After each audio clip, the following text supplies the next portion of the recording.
বিধায়ক তাপস রায়ের বিজেপিতে যোগদান অনভিপ্রেত ও বেদনাদায়ক, এমনই মন্তব্য করলেন চণ্ডীপুরের বিধায়ক সোহম চক্রবর্তী।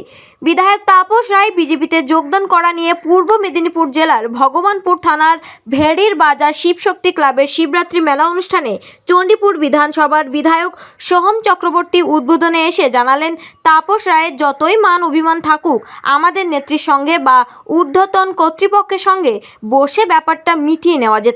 কারণ তাপস রায় দলের একজন সৈনিক ছিলেন, সঙ্গ ছিলেন প্রায় 23 বছর। তিনি তৃণমূল কংগ্রেসের সঙ্গে যুক্ত শুধুমাত্র ইডির হানা বা তার কাছে কেন ফোন যায়নি এই বলে বিজেপিতে যোগদান কোথাও একটা অবিশ্বাসযোগ্য হয়ে পড়ছে।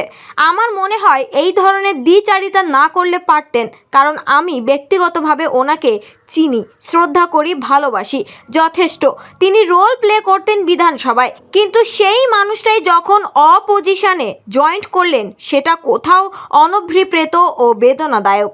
একবার বাড়িতে ইডি হানা, তারপরেই বিজেপিতে যোগদান তাপস রায়ের। কি মনে করছি, ইডি থেকে বাঁচতে কি তাহলে বিজেপিতে?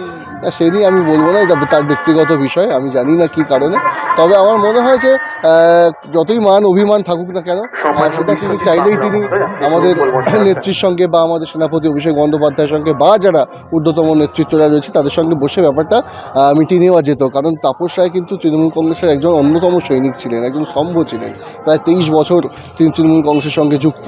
সেখানে সেই মানুষটাই শুধুমাত্র ইডির হানা এবং কেন সেখানে তার কাছে ফোন যায়নি এইটা বলে বিজেপিতে যোগদান, সেটা কোথাও একটু অবিশ্বাসযোগ্য হয়ে পড়ছে।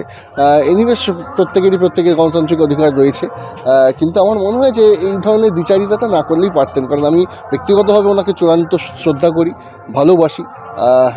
যথেষ্টভাবে রোল তিনি প্লে করতেন বিধানসভার মধ্যে, কিন্তু সেই মানুষটাই যখন অপোজিশন গিয়ে জয়েন করলেন সেটা কোথাও অনভিপ্রেত এবং বেদনাদায়ক।